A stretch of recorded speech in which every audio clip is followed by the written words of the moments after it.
आंदोलनामध्ये मोलाचे कार्य करणारे लोकमान्य टिळक, डॉक्टर बाबासाहेब आंबेडकर, महात्मा गांधी, भगतसिंग, राजगुरू, सुखदेव, चंद्रशेखर आझाद अशा भारत देशातील शूरवीरांनी आपले प्राणपणाला लावले आणि लोकमान्य टिळकांनी इंग्रजांविरुद्ध कडक भूमिका घेत स्वदेशी बहिष्कार चळवळीत पुरस्कार केला आणि ते म्हणाले, स्वराज्य हा माझा जन्मसिद्ध हक्क आहे आणि मी तो मिळवणारच, अशी लोकमान्य टिळकांनी प्रतिज्ञा केली. त्याचप्रमाणे भगतसिंग, राजगुरू, सुखदेव, बटुकेश्वर दत्त अशा क्रांतिकारांनी स्वराज्यासाठी हल्ले घडवून आणले. क्रांतिकारांची चळवळ बघून इंग्रज घाबरले. जेम्स स्कॉट नावाच्या पोलीस अधिकाऱ्याने लाठी हल्ल्याचा आदेश दिला की जे कोणी या भारत स्वातंत्र्य चळवळीत असेल त्यांना मारण्यात आहे. आणि नंतर जेम्स स्कॉटला भगतसिंग व राजगुरू, सुखदेव या तिघांनी मारण्याचा निर्णय केला. परंतु नजरचुकीने दुसऱ्याच इंग्रज पोलीस अधिकाऱ्याची हत्या केली. हत्येचा कट केल्यामुळे भगतसिंग, राजगुरू, सुखदेव या तिघांना भारत मातेच्या सुपुत्रांना इंग्रजांनी लाहोर येथे फाशी दिली. त्यानंतर पुढे सुभाषचंद्र बोस यांनी आव्हान केले, तुम मुझे खून दो, मैं तुम्हें आजादी दूंगा. मित्रांनो, अशा प्रकारे 1942 पासून चाललेला भारत छोडो आंदोलनाचा गोड शेवट 15 ऑगस्ट 1947 ला झाला. 15 ऑगस्ट 1947 ची रम्य पहाट उगवली. 150 वर्षापासून इंग्रजांच्या गुलामगिरीत अडकलेला भारत देश हा 15 ऑगस्ट 1947 ला स्वतंत्र झाला आणि दिल्लीच्या लाल किल्ल्यावर इंग्रजांचा इंडियन झेंडा उतरवून तिथे भारतीय तिरंगा फडकवण्यात आला. मित्रांनो, जेव्हा इंग्रज भारतात आले तेव्हा ते फक्त 129 आले, त्यानंतर ते 1000 आले, त्यानंतर 10,000 आले, त्यानंतर 1 लाख आले आणि या 1 लाख इंग्रजांनी भारतातील 30 करोड जनतेवर राज्य केले. या 1 लाख इंग्रजांनी भारतातील 30 करोड जनतेवर कसे काय राज्य केले आणि हे त्यांना कसे शक्य झाले? मित्रांनो, जेव्हा 129 इंग्रज भारतात जेव्हा आले होते तेव्हा त्यांनी भारतीय लोकांचा चांगला अभ्यास केला आणि त्यांनी एक निष्कर्ष काढला जो अजूनही 2024 मध्येही लागू होतो. तो निष्कर्ष म्हणजे भारतीय लोकांना जातीभेद, धर्मभेद, गरीब, श्रीमंत या गोष्टीमध्ये पेटवायचं. मग ते 30 करोड काय 300 करोड जरी असले तरी ते आपल्या बरोबर लढू शकत नाही. ते एकमेकांनाच कापत बसतील, ते कधीही एकत्र होणार नाही. एवढा द्वेष इंग्रजांनी आपल्या मनामध्ये भरवला होता आणि झालं तेच. आजही आपण म्हणतो, मी आदिवासी, मी ब्राह्मण, मी धनगर, मी कुंभार, मी बौद्ध, मी अमुक, मी तमुक या गोष्टीमध्येच आपण आपले श्रेष्ठत्व मानतो. मित्रांनो, भारतात 6,742 जाती आहेत. मित्रांनो, आज आपण एवढे मोठे झालो आहोत की थोर युग महापुरुषांनी आपल्या सर्वांना समता, स्वातंत्र्यता, बंधुता याची शिकवण दिली. त्या युग महापुरुषांच्या सुद्धा आपण वाचना केला.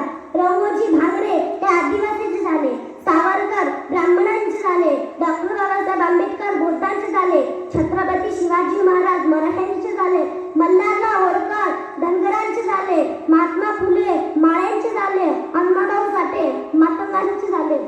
मित्रांनो, आदर्श जीवन जगण्यासाठी आपण एवढं तरी करायला पाहिजे.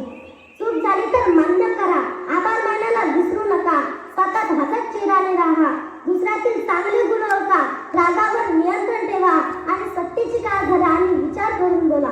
मित्रांनो, हा जन्म पुन्हा नाही म्हणून सर्वांशी प्रेमाने वागा, सर्वांकडून प्रेम मिळवा, विनाकारण कोणाला त्रास देऊ नका. मित्रांनो, आज वेळ आणि रुबाब आहे आपला म्हणून कोणाचे नुकसान होईल असे वागू नका. मित्रांनो, आयुष्यात अशी लोक जगा जे वेळ येईल तेव्हा तुमची सावली आणि वेळेला तुमचा आरसा बनतील. कारण आरसा कधीही खोटा बोलत नाही आणि सावली कधीही साथ सोडत नाही. मित्रांनो, आयुष्यात एवढ्याही चुका करू नका की पेन्सिलच्या अगोदर रबर संपून जाईल आणि रबरचा वापर करू नका की कागद फाटून जाईल. मित्रांनो, वय आणि पैशावर त्यावर कधीच गर्व करू नका. मित्रांनो, जी गोष्ट मोठ्या जातात ती नक्कीच संपत असतात. मित्रांनो, मरणानंतर हेच करू सत्य आहे. पत्नी दरवाजापर्यंत, समाज स्मशानभूमीपर्यंत, पुत्र अग्निदानापर्यंत, फक्त आणि फक्त आपले कर्मच शेवटपर्यंत, आपले कर्मच शेवटपर्यंत.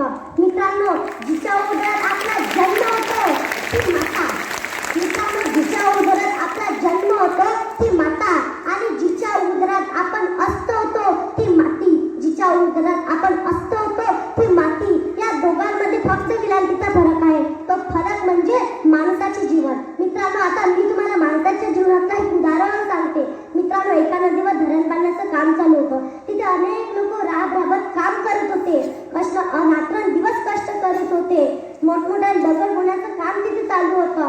सगळेजण आपापल्या पद्धतीनं काम करत होते आणि तिथे अधिकारी आला. वेगवेगळ्या टप्प्यात काम चालू होतं ते पाहण्यासाठी तो अधिकारी पहिल्या टप्प्यात जवळ गेला. त्याने बघितलं की त्याने सांगितलं की तू काय करत आहेस. तेव्हा तो मजूर म्हणाला, दिसत नाही का, काम करत आहे, मोठमोठाले दगड फोडत आहे.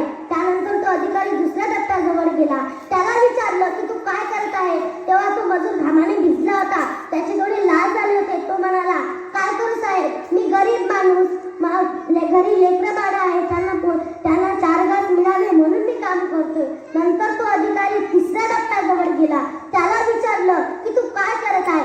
मित्रांनो, तिसऱ्या टप्प्यातील मजुराचे उत्तर नीट ऐका, हे तुमच्या आणि माझ्यासाठी भविष्यातील प्रेरणादायक उत्तर ठरणार आहे. तो मजूर म्हणाला, साहेब, मी धरणाचं काम करीत आहे, मोठमोठे दगड फोडीत आहे.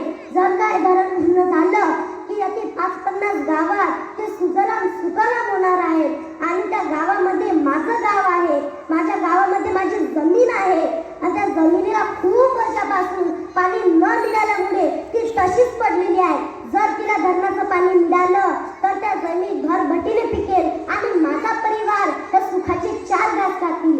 एवढंच नाही तर त्या धरणाच्या आजूबाजूचे पक्षी, प्राणी यांना सुद्धा पाणी प्यायला मिळेल आणि त्यांचे जीवन सुद्धा सुजलाम होतील. मित्रांनो, त्या धरणात काम करायला प्रत्येक जण होते, पण प्रत्येकाचा दृष्टिकोन हा प्रत्येकाचा वेगवेगळा होता. मित्रांनो, आज आपण इथे शिकत आहोत आणि शिक्षण घेत असताना मार्क मिळवायचे आणि कुठेतरी नोकरी करायची. मग काय, आपल्याच बंगला, आपलीच गाडी, आपल्याच बायकोची गोड साडी. मित्रांनो, याच्या पलीकडेही काहीतरी आहे. माझं गाव, माझा जिल्हा, माझा महाराष्ट्र, माझा भारत देश आणि हा भारत देश बघण्याची गती न मिळाल्यामुळे ती तशीच पडलेली आहे. जर तिला धरणाचं पाणी मिळालं तर त्या जमीन भरभटीने पिकेल आणि माझा परिवार त्या सुखाचे 4 घास खातील. एवढंच नाही तर त्या धरणाच्या आजूबाजूचे पक्षी, प्राणी यांना सुद्धा पाणी प्यायला मिळेल आणि त्यांचे जीवन सुद्धा सुजलाम होतील. मित्रांनो, त्या धरणात काम करायला प्रत्येक जण होते, पण प्रत्येकाचा दृष्टिकोन हा प्रत्येकाचा वेगवेगळा होता. मित्रांनो, आज आपण इथे शिकत आहोत आणि शिक्षण घेत असताना मार्क मिळवायचे आणि कुठेतरी नोकरी करायची. मग काय, आपल्याच बंगला, आपलीच गाडी, आपल्याच बायकोची गोड साडी. मित्रांनो, याच्या पलीकडेही काहीतरी आहे. माझं गाव, माझा जिल्हा, माझा महाराष्ट्र, माझा भारत